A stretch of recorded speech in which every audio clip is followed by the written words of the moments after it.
Pero vamos inmediatamente en estos momentos, en esta parte del programa, a conversar con el doctor David Villarreal, quien es decano del Colegio de Psicólogos de Lima y Callao, sobre el tema de salud mental. Comentábamos que hay este Consejo Nacional de Salud Mental que ha creado el gobierno, entre otras cosas, para que pueda implementar las líneas de acción para poder atender casos de problemas netamente de salud mental.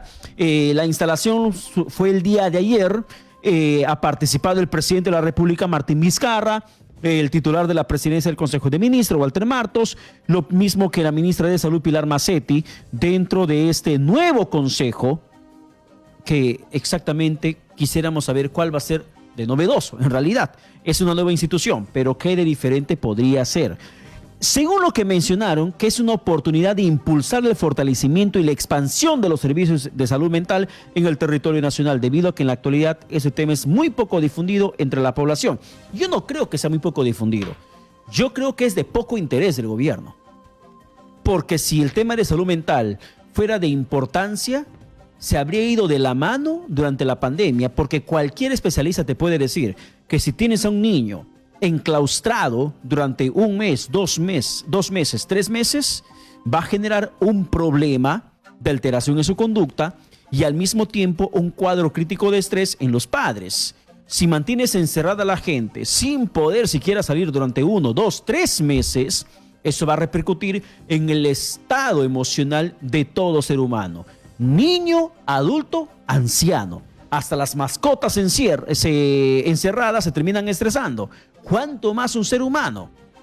No ha sido prioridad, lamentablemente. Si retrocedemos en el tiempo, vamos a ver un Plan Nacional de Salud Mental que desgraciadamente nació sin presupuesto, que a la letra es bonita, pero realmente no existe nada que la haga viable en la ejecución a nivel nacional. Esa es la realidad que constantemente hemos abordado en el tema de salud mental. Pero, por ejemplo, el doctor Villarreal, sin duda alguna, tiene su propia opinión sobre el tema que estamos comentando. Doctor, ¿qué tal? Buenas noches. Bienvenido a Exitosa Te Escucha. Buenas noches, es un placer, es muy grato estar con ustedes. No tiene mucha razón. Lamentablemente, la historia nos dice que las anteriores comisiones de salud mental, etcétera, no han sido tan fructíferas por diversos factores, y en donde, como usted bien lo señala, el interés del gobierno de repente no ha estado al tope para manejarla. Y en este caso también una preocupación grande, antes de empezar a comentar, es que no han indicado un colegio Doctor Villarreal, vamos a mejorar la comunicación. Permítame, por favor, si en producción, Lady, si mejoramos el contacto con el decano del Colegio de Psicólogos en Lima y Callao, el doctor Villarreal, para poder conversar en mejor condición, porque el tema de salud mental es algo muy importante. Es tan importante como respirar. El estado emocional de las personas son factores muy determinantes en la vida diaria de la sociedad. Depende del estado de ánimo para que justamente pueda enfrentar la adversidad. Muchas veces la gente termina un cuadro depresivo por la falta de apoyo, la falta de atención, la falta de estrategias. ¿Cómo podría, por ejemplo, entrar el gobierno, entrar el sistema público, entrar el Estado en la casa para que pueda ayudar en el problema mental que alguien pueda estar sufriendo? Y no necesariamente por alguien que pueda tener esquizofrenia. Un problema de estrés, de depresión, ya es un problema de salud mental. Ya es un cuadro preocupante de salud mental. Y muchas personas se enferman solamente por el tema de estrés. Solamente el cuadro de estrés genera otros problemas colaterales dentro del organismo. No es una cuestión de discurso. Es una cuestión de acción que necesitamos en estos momentos. Estamos con el doctor Villarreal retomando la comunicación en estos momentos. Reiteramos, a ver. Según lo que el gobierno ha informado, que el Consejo de Salud Mental es una oportunidad para impulsar el fortalecimiento y la expansión de los servicios de salud mental. Además, el gobierno dispuso la atención prioritaria y especializada en el tratamiento y seguimiento de la salud mental de los peruanos. Además, se conoce que durante el tiempo crítico de la pandemia se registraron innumerables casos de estrés por el encierro vivido en la cuarentena. Lo que estamos diciendo, yo no estoy inventando la pólvora. Cuestión lógica nada más. ¿Y por qué aplicamos la cuestión lógica? Porque el estrés lo hemos sufrido todos. Todos sufrimos el estrés, el encierro, la depresión. Imagínese que le enclaustramos a una persona que está trabajando, le quitan la chamba, le mandan al encierro, más si es una persona obesa, población de riesgo, se queda desempleada, con las cuentas con el banco persiguiéndole, con un Congreso que ni siquiera aplica correctamente el criterio de congelamiento porque termina negociando con el gobierno a favor de los grandes bancos. Imagínese usted, acabamos de conversar con un hombre que justamente sufrió un accidente laboral y nos dice, estoy desesperado, Pedro, estoy sin trabajo desde el año pasado. Y nadie vela por mi derecho. Doctor Villarreal, la situación de la salud mental en el país es sumamente crítica, doctor. Es sumamente crítica y como ustedes muy bien lo dicen, en este periodo de pandemia ha agudizado en muchas personas estos problemas. El confinamiento, el encierro, ha hecho que de pronto aquellas personas que no han desarrollado esos recursos para poder manejar el estrés, la ansiedad, la crisis, las situaciones nuevas, definitivamente se han visto perjudicados.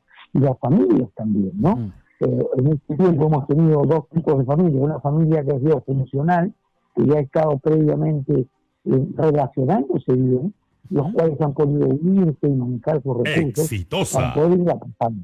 Pero hay otro tipo de familia, y lamentablemente hay un gran sector disfuncional que se pelean, que discuten, que de pronto estas discusiones 24 horas, 7 días a la semana con la pareja, con los hijos, ha aumentado el estrés, el confinamiento, la depresión, los rozamientos, la ira, la agresividad, y muchas personas están saliendo mal paradas, ¿no? Parejas, hijos, y este es un gran peligro. Fuera de eso, el peligro externo que existe de poder contagiarnos, ¿no?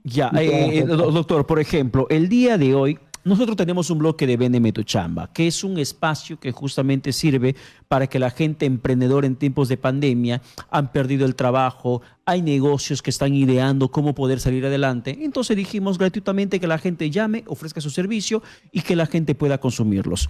Pero el día de hoy he tenido varias llamadas de personas vendiendo sus propiedades y entiendo que es una situación de desesperación económica. ¿Cuánto afecta esto en el ámbito de la estabilidad emocional? Encontrarte en la pandemia y sin chamba. Y es más, ya no tienes trabajo, todos los días se comen, los hijos piden y hay que pagar las deudas, ¿verdad? Y vender la propiedad ya es el extremo, ¿no? Estamos en límite, o sea que esa pareja, esa familia llegó a una crisis extrema, ese sujeto que lo pide está angustiado, está desesperado, no hay dinero para solucionar el día a día. Máximo, y mucha gente trabaja en el día a día, ¿no? Lo único que le queda es su casita, ¿qué va a hacer de ello después? Si tú tienes un ingreso y no lo sabes administrar bien, ¿no? Entonces va a repetirse la situación, pero de una manera más lamentable, porque ahora nos quedamos en casa y viene un problema que se va a agregar a los ya existentes, ¿verdad? Claro, justamente lo que le estoy mencionando, doctor. Tengo varias personas que el día de hoy me llamaron diciendo que están desempleadas, que requieren de atención, que requieren de un ingreso, que están vendiendo sus cosas, personas que sufrieron un robo, personas que lamentablemente no son correctamente atendidas por un sistema público que tendría que ser el que lleve adelante el liderazgo de la lucha por los problemas de salud mental que podría quejar la sociedad y que terriblemente no hemos tenido. Un comentario es más que hice en su momento, doctor, es que en un determinado momento uno se comienza a preguntar ¿por qué es que los gimnasios están cerrados? ¿Pero qué tiene que ver, por ejemplo, gimnasio con salud mental? Simple, el tema del desestrés. La gente normalmente en tiempos de normalidad regresaba de la chamba y se iba a hacer un poco de ejercicio, se iba a hacer un poco de desestrés o se iba al parque a correr o en la mañanita se iba a correr. Pero hemos visto el Aprende en Casa con niños solamente unos minutos en el televisor y nadie que se preocupe por el desestrés de la gente. ¿Cuánto hemos perdido en este marco de la pandemia en el tema de salud mental? Para mantener una adecuada salud mental no solamente es una buena relación familiar, un buen manejo nuestro en el contexto, sino es necesario tener hábitos saludables. Por ejemplo, como usted dice, dormir bien. ¿no? Este es un hábito saludable. Mantener las horas del sueño. En los tiempos donde toda la gente estaba en cuarentena, muchas personas rompieron su ciclo circadiano, entonces se acostaban muy tarde, no había horario específico, ¿no? Hasta que se han ido adaptando. Hay que hacer ejercicios en la casa. Pues de repente que nuestra casa no sea muy grande, es pequeña, pero hay que buscar un lugar para hacer ejercicios. Los ejercicios permiten relajarnos, permiten, como usted decía, desestresarnos, permiten soltar las emociones. Si a usted le gusta bailar, baile, ponga música y se pone a bailar, está relajando, haciendo una suerte de desestrés también. Pero algo que relaja mucho es el diálogo, la conversación. Mantenga su conversación con sus amigos, use las redes sociales, el Facebook, llame a la familia, a aquella familia con la cual no se relaciona hace bastante tiempo, la gente de provincia, siga hablando con los amigos, es decir, en el diálogo hacemos nosotros la catarsis, soltamos las emociones, no perdamos a los amigos. Y si usted tiene una pareja y se lleva bien con ella, qué felicidad, porque podemos hablar, podemos dialogar, podemos contarle aquellas cosas que no le podemos contar a nadie, nuestras preocupaciones, nuestras angustias, y vamos a ser escuchados. Muchas veces necesitamos ser escuchados, pero si usted está solo, escriba cartas, escriba de alguien, escriba muchas cosas, ¿no? Cartas a una persona hipotética, que cuento mis problemas, etcétera. Planifique su futuro, su vida, planifique soluciones a los problemas que usted tiene. Siéntese con papel y lápiz a planificar su vida, su futuro, la resolución de los problemas actuales, entre otras cosas. Pero es que el tema de salud mental termina siendo solamente un buen discurso y una pésima acción. Si vemos, por ejemplo, si nos comparamos con otras naciones y yo salto el charco, cruzo el Pacífico, llego a Japón mentalmente hablando y encuentro que, por ejemplo, en el Japón terminan ideando una simbiosis entre el problema económico y el problema de salud mental. Y terminan, por ejemplo, en Japón utilizando parques de diversiones como oficinas temporales para aquella persona que hace trabajo remoto. Y tú te vas a la ruleta, te subes a la ruleta y estás dando vueltas en la ruleta a un ritmo lento, pero estás en tu oficina, estás trabajando y terminas relajándote. Y es algo sumamente diferente de ver cómo es que logras salir con tu población adelante, pero con una estrategia debidamente planificada. ¿Qué tendría que hacer el gobierno? Claro, lo cual vamos a esos países, por ejemplo, el nivel de suicidios es muy alto. Se nos complica la comunicación, doctor Villarreal. Vamos a una vez más intentar mejorar el contacto porque estamos con un poco de distorsión en estos momentos. Yo creo que la población debe comenzar a exigir mucho más. El principal problema por el cual no funcionan las políticas públicas es la falta de vigilancia ciudadana. Yo no vengo aquí a renegar, yo vengo aquí a mostrar lo que diariamente padecemos. Yo voy a insistir en lo mismo. Si alguien de repente no comparte mi forma de hacer periodismo porque considero que siempre estoy buscando la quinta pata al gato, no es eso. Porque para escuchar la nota bonita, basta con leer el comunicado institucional del Minedu, de Produce, del Ejecutivo, del Gobierno Regional, y te van a decir una maravilla que en realidad no estás viviendo. Y lo que se pretende es empoderar con información a la población.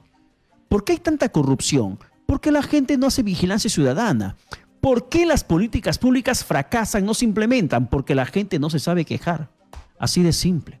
Porque la gente no sabe exigir que cumplan su derecho. Porque la gente no se va y le bombardea a Defensoría del Pueblo con exigencias para que prontamente lo atiendan. Estamos ya con el doctor Villarreal otra vez comunicados. Doctor, le pregunto, ¿qué tendría que hacer el Ministerio de Salud en el marco de este Consejo de Salud Mental?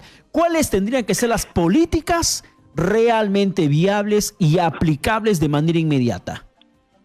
Primero, desarrollar programas preventivos a todo nivel, ¿no? Programas preventivos que tengan que ver con la familia fundamentalmente, ¿no? Manejando una buena relación familiar, manejando aspectos como una adecuada paternidad, una adecuada maternidad.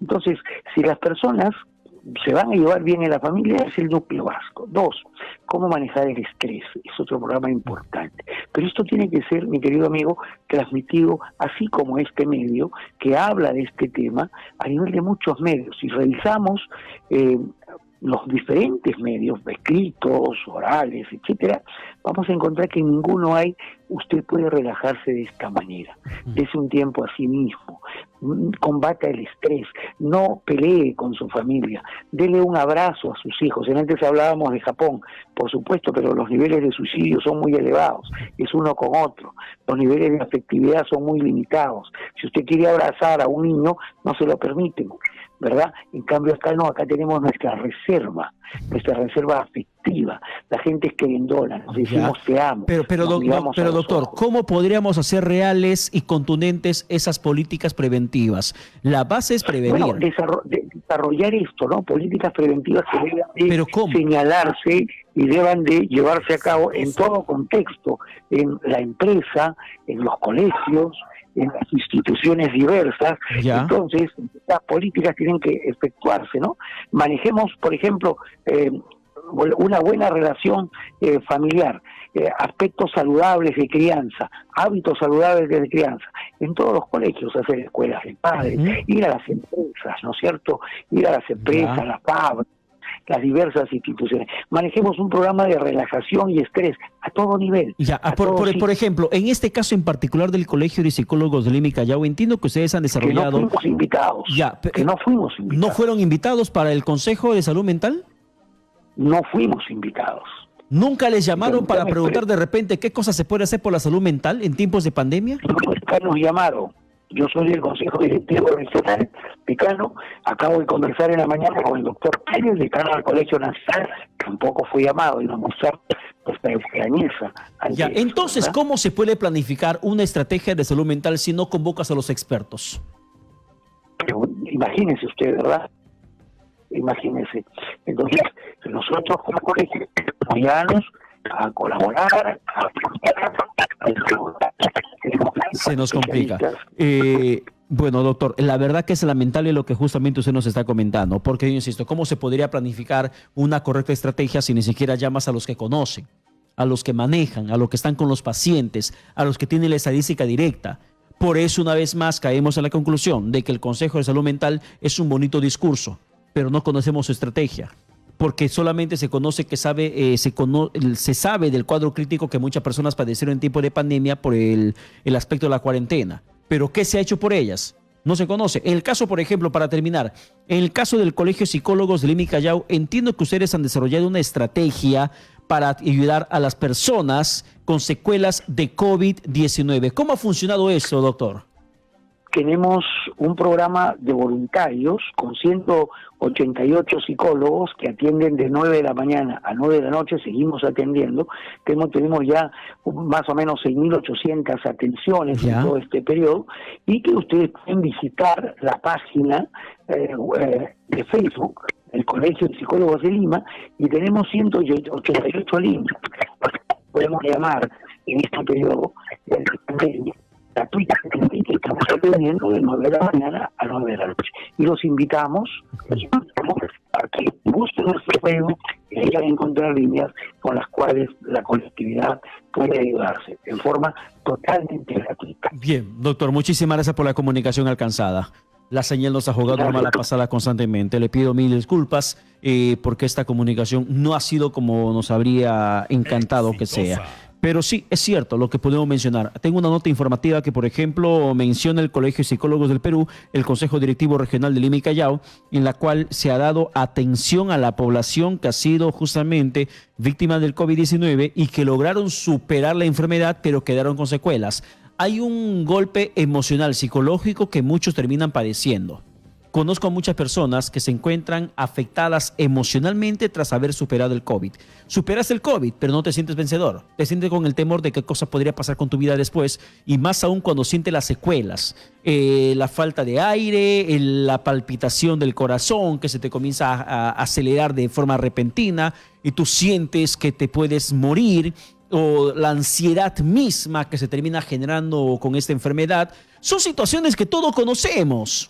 que expertos lo conocen, que el MINSA lo conoce, pero terriblemente no han hecho ni una sola estrategia que ayude a la población a salir de un cuadro crítico emocional en tiempos de pandemia. No lo han hecho antes de la pandemia, menos lo han podido hacer durante la pandemia. El Consejo de Salud Mental, ¿cómo podría funcionar si no convocas a los psicólogos? ¿Cómo podría funcionar?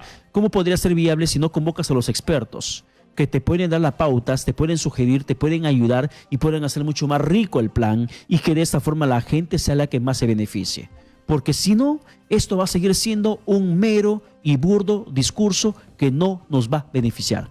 Salud mental es tan importante como respirar.